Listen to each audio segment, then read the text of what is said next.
The story opens up in Seattle where Sam, the eldest son of the Oliver family, wakes up late in the morning. He lives with his parents as he dropped out of college because he simply couldn't focus on studies. He then took up a dead-end job at the Workbench, a home repair superstore. Currently, Sam spends most of his time hanging out and playing video games with his friends, Ben and Sock. Today is Sam's 21st birthday, but he doesn't feel more or less special than any other day. He puts on his work apron and heads downstairs for breakfast. He soon notices his parents, who seem to be engaged in an intense conversation. When they see him, they stop talking and act uncharacteristically friendly. Mr. Oliver shakes Sam's hand while Mrs. Oliver, who seems to be on the verge of tears, hugs him tightly. Unbeknownst to Sam, the series of weird incidents has only begun. All three of them head to the kitchen where the family's younger son, Kevin, is having his breakfast. However, Sam's eyes are fixed to the TV where he sees a horrifying vision. The news reports detail a house fire that tragically claimed the lives of the family of four. He is jolted back to reality when Kevin playfully smacks the back of his head. Moments later, Sam heads to work with his best friend Bert Sock Wysocki. From their conversation, it is revealed that Sam has a crush on one of their colleagues, Andy. The two friends soon arrive at work and immediately join a staff meeting. As the day goes by, Sam continues to see horrifying visions on the news which actually don't exist in real life. This also affects his work as he is caught staring mindlessly at the TV on the work floor. His manager gives him a warning, pointing out that he cannot simply cruise through life without actually doing any work. Sam gets incredibly frustrated by all the strange things that are happening to him and decides to take a half-day off from work. As he drives back home in his car, a man suddenly appears in the back seat. He introduces himself as the devil and says that he wants to talk to Sam. However, the latter is so freaked out that he crashes his car onto a roadside dustbin. He fortunately isn't hurt, but when he checks the back seat, it turns out to be empty. Confused and disoriented, Sam reaches home late at night only to find his father waiting for him. Sam is surprised that he is still awake and asks if everything is okay. Mr. Oliver then drops a truth bomb on the youngster. Turns out that 22 years ago, when Mr. Oliver was extremely ill, he and his wife were visited by the devil. They were given a deal. Mr. Oliver would be healthy again, but in exchange he would have to submit his first child's soul to the devil. The couple were extremely desperate and agreed to this offer. This is why the devil has reappeared now, so that the Oliver family can fulfill their end of the deal. The following afternoon, the devil visits the Oliver household and has a conversation with Sam. He wants the youngster to work as his bounty hunter. Sam will be responsible for tracking down souls who have escaped from hell and capturing them. To accomplish this, he will be given a wooden box that contains something called a vessel. When it is placed near an escaped soul, the vessel activates and pulls the soul inside it. Once this is done, Sam is supposed to hand over the vessel to the local Department of Motor Vehicles, or DMV office, which is a gateway to hell. For his first task, Sam has to capture a firefighter named Ned Schmecker, who used to be an arsonist before he went to hell. The devil then hands his bounty hunter a wooden box before vanishing into thin air. Later, Sam opens the box along with his friends Sock and Ben. For their surprise, the vessel is not some powerful, antique weapon but a simple handheld vacuum cleaner. They also get horrifying news that a home, a few blocks away from Workbench, caught fire earlier that day. The family of four, including two children, were killed in this incident. Sam suddenly realizes that he had seen this whole thing in his visions. He finally begins to realize that if he doesn't do his job, several innocent people will die. That night, Sam goes to the local district attorney's office, where Sock's ex-girlfriend, Jody, works. He asks her for all the information on Ned Schmecker and makes a horrifying discovery. Turns out, Ned is going about setting fire to the same places that he burnt down before going to hell. His next target will be his parents' house, which has now been converted into a children's hospital. Following this, Sam and Sock steal fire protection clothes from their work and head out to track the escaped soul. They find him on the rooftop of the children's hospital. Ned is trying to blow out the air conditioning in it when Sock confronts him. Using this distraction, Sam pulls out the handheld vacuum cleaner and switches it on. It lets out several rays of light that bind around Ned and eventually pull him inside it. The two youngsters breathe a sigh of relief as they have just saved hundreds of children from being burnt to death. The following morning, Sam heads to the local DMV office, where a receptionist seems to be waiting for him. He reveals a portal on her desk and asks Sam to put the vacuum cleaner in it. The youngster does so and the escaped soul is sent back to hell. A few days later, Sam is given yet another wooden box that contains a vessel for his next mission. However, being the lazy slacker that he is, Sam doesn't want to get right into the job. He tries to stall opening the box and get on with his day. Meanwhile, the town is experiencing strange and frequent power outages. Sam, Sock, and Ben are discussing the whole box thing when the lights go out suddenly. Sam switches on a torch and has a look around when he catches his reflection in the mirror. To his utter horror, his face looks like it transformed into an evil skull. The lights come back the very next second and everything goes back to normal. That night, the devil pays a visit to Sam and gives him information about the new soul he has to capture. This second soul used to be an energy salesman whose escape from hell is accompanied by electrical storms. That is why the town is experiencing sudden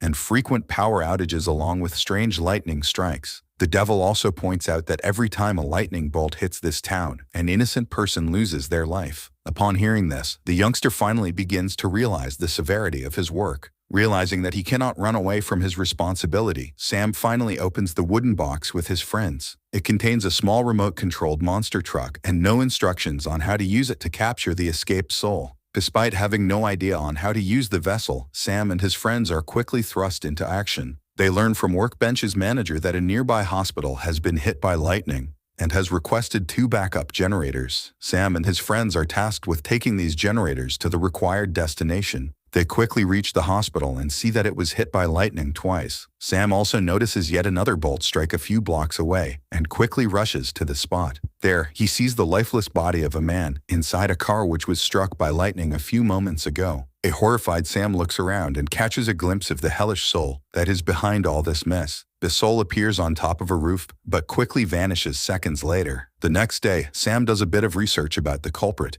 and comes to know that his name is Arthur Ferry. He was an energy salesman who was caught selling electricity to other states illegally. Arthur died a day before he was scheduled to appear in the court for his trial. Now, he is back from hell and simply wants to kill as many people as possible. Fortunately, that very night, Sam and his friends manage to track down Arthur to a nearby hydropower project. They get decked out in rubber suits which are generally used for deep-sea diving and head towards the spot. They soon reach the project's dam and sneak behind a concrete barricade. Nearby, Arthur is trying to siphon away all the power being generated in the project. Sam takes out the vessel, which is in the form of a remote-controlled toy monster truck, and rolls it quietly towards the hellish soul. The toy truck only travels a few feet away before a van runs over it, completely shattering it. Arthur then notices Sam lurking nearby and flees away. Unfortunately, Sam and his friends now go from being the hunters to the hunted. That night, when they are planning their next move at the workbench, Arthur begins to control the store's electrical appliances. The vessel is also damaged, and the youngsters are now facing an onslaught from various machines. Sam, realizing that his friends are in danger, walks out to the store's parking lot and challenges Arthur to a duel. Rather foolishly, Arthur shows up and begins to rant about how this town treated him badly. Sam quickly whips out the remote for the toy truck and captures Arthur while he is busy ranting. After completing his second task, Sam hopes to have a slightly less workload. But his wishes are dashed out of the window when he wakes up one morning and strange things begin to happen. Everything that he puts in his mouth, from toothpaste to food, turns into a bug. He is so hungry that he tells Sock to feed him later at work. Shortly afterwards, the devil pays a visit to Sam at work and gives him a brief presentation on his next mission. He shows the youngster several photos of local women who have died in the past 2 months after a mysterious bug bit them. Sam asks for more information, but the devil gives him a vague reply and tells him to simply follow the bugs. The devil then leaves behind a wooden box containing the vessel before vanishing into thin air. But Sam doesn't have to wait too long to find out more about his next mission. He and his friends are out on lunch when they see a van from a pest control company. The van has a giant rubber bug on its roof for advertisement. Sam suddenly remembers that the devil had told him to follow the bugs, so he along with Sock and Ben start following the pest control van. It stops a few blocks down the road near an apartment complex, and a man gets out of the vehicle. The 3 friends watch in horror as a swarm of strange bugs attacks the man and brutally kills him. Then deduces that the escaped soul must have been in the apartment complex that the pest control guy was heading to. Back at the workbench cafeteria, Andy has lunch with a guy that she met last night. Sam is returning back when he sees her happily chatting away with the new guy. He approaches them and overhears the guy tell Andy that she should quit her job and pursue her education full-time. Meanwhile, Sock reveals he had stolen all the letters from the apartment complex's mailbox when they were following the pest control van earlier. He and Ben check through these letters and find a rather suspicious man named Harold Bunsen. who moved there only 2 months ago. They need his criminal history before they can be sure if he is the soul who escaped hell. Sock, whose ex-girlfriend Jordy works in the local district attorney's office, comes up with a brilliant but risky plan. Following this, Sam sneaks into Jordy's office, while Sock keeps her distracted outside. They manage to print out necessary information about Bunsen and quickly head out. Turns out Bunsen was arrested several years ago for the murder of his wife. He had thrown her body into a heap of compost fertilizer where it was devoured slowly by bugs. The friends then check out the wooden box and are gobsmacked to see that the new vessel is a toaster. Nonetheless, they quickly head back to the apartment complex with the toaster and extra cable. Ben and Sock find an outlet for the cable while Sam spies on Bunsen's apartment. Sam comes across a horrifying sight. Bunsen seems to be casually eating his breakfast while a bunch of murderous bugs swarm near him. Soon, Sock and Ben, who have short-circuited the toaster, also join Sam and see the disturbing view. The trio stare mindlessly when suddenly Bunsen notices their presence. He orders the bugs to attack the youngsters, but they manage to get away. Back at work, things go from bad to worse for Sam. Andy reveals that she has decided to leave workbench to pursue her education. As if things weren't already messy enough, Sam is visited by Bunsen the next afternoon.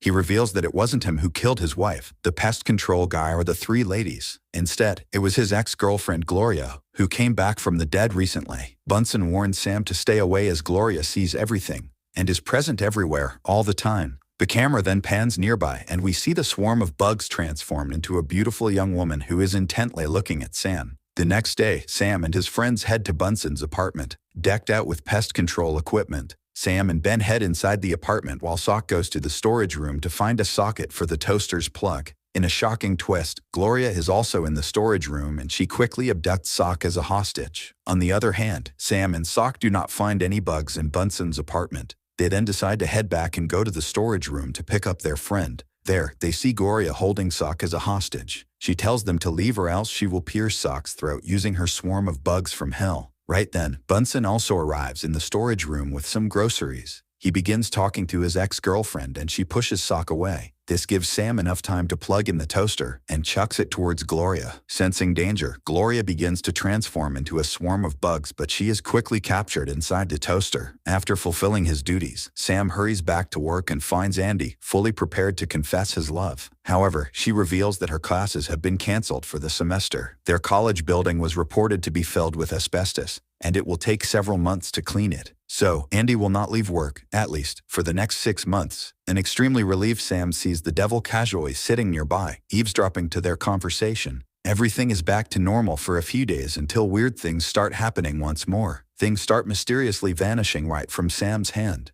He loses the car keys just as he is about to open his car's doors. He is forced to take a taxi to work, and when he is about to pay the fare, his wallet disappears out of his hand. All these things start appearing in weird plates one by one. Then finds the car keys in his pocket while Sam's wallet is later found inside a paint box. On top of this all, the new wooden box appears right in the middle of Workbench's storage unit. Sam is about to open it along with his friends when something from the inside begins to rattle. It is almost as if the box contains some living animal inside it. Later that day, the devil pays a visit to Sam at his work and transports them straight to the site of an accident. The red truck carrying apples has crashed onto a tree, and the poor driver is dead. However, the devil reveals that an escaped soul, named Belafir, was responsible for this death. If Sam does not capture the soul quickly, more innocent people will die. Isonder Sam then heads back to work and summons the courage to open Devil's wooden box. He and his friends cautiously break the lock only to discover a white dove inside. This is supposed to be their new vessel to capture the escaped soul. On the other hand, the boys also manage to track down someone named Belafir. Apparently, he was a magician from the early 1900 seconds who had huge ambitions. He murdered a member of the audience during one of his sets and later hanged himself before appearing in court. He has now come back and is killing people left, right, and center. Rather curiously, there is a carnival that has recently arrived in town, one of the top shows, and it is a British magician who does extremely complicated tricks. So, Sam and his friends head to the carnival and attend the magic show. They are stunned to see the magician levitating a real sword right in front of everyone. However, the magician also seems to be extremely arrogant and lashes at the audience when they do not give him a standing ovation. He then calls out a man from the audience so that he can prove to everyone that he is the greatest magician who ever lived. The magician takes his sword and stabs it through the man's abdomen. When he takes the sword out, The man seems to be completely fine with no signs of injury. Shortly after the magic set is over, Sam and his friends see the same man lying dead outside. The paramedics say he had massive internal injuries as if he was hit by a car. This incident makes it clear to Sam that this magician is the one they are looking for. However, the devil throws a little spice in this whole mission so that he can motivate Sam to do his work faster. He visits Andy at work and hands her a ticket to the magician's next show. When Samuel comes to know about this, he leaves work before lunchtime and rushes to the nearby carnival. He finds Andy completely engrossed in the sword levitating act. Sam tries to make her leave by suggesting the magician sucks. Unfortunately, the magician hears this and asks Sam to join him on stage. The youngster, who knows what is about to happen, grabs the magician's sword and bolts away from the carnival. Following us, a chase ensues and the magician is able to get back his sword using dark magic. He tries to impale Sam with the sword, but in this crucial moment, Sock and Ben arrive with the dove. The friends watch in utter surprise as the small, cute dove transforms into a huge flock of several birds. The flock then descends on the magician and imprisons him in the cage. Subscribe for more videos like this, turn on the notification, and leave 1,000 likes or 100 comments if you'd like us to continue part 2. Thank you.